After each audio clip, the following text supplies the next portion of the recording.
Hello বন্ধুরা, কেমন আছো তোমরা? আশা করি ভালো আছো, সুস্থ আছো বন্ধুরা। আমিও তোমাদের মেনে আজ ভালো আছি। আজ আমাদের কিন্তু ইতু পুজো দিন। ইতু পুজো তো দেখিয়েছি, ছেড়েছি সেটা। আজকে আমাদের কিন্তু এগুলো আজকের বড়া করতে হয়, তাই করে দেখাবো। এটাই খাবো, একবার ভাত খেতে পাওয়া যায়, রাতে আজকের বড়াটাকেই থাকতে হয়।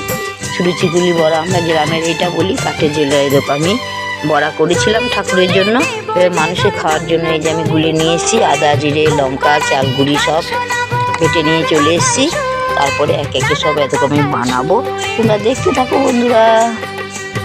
এক একে বানাবো। এই বড়াটা খেতে খুবই সুন্দর লাগে। আমাদের গ্রামের এগুলো প্রত্যেকের বাড়িতেই হয়, যাদের পুজো নেই তারাও কিন্তু এগুলো করে খায়। প্রথমে কড়াই তেল দিয়ে কেউ বেগুনের পাতা কেটে, কেউ মূলো দিয়ে, যেইভাবে কেউ আলু দিয়ে করে নেয়, করে নিয়েছি আমিও। যেইভাবে বানাবো দেখে নাও সেই বড়াটা। প্রথমে একটা দিয়েছি, দেখে নাও বন্ধুরা, দেখে নাও বন্ধুরা। একে একে সব আমি বানাচ্ছি। দুটো আমার হয়ে গেছে, এইভাবেই বানাতে থাকবো। অপূর্ব সুন্দর হয় খেতে।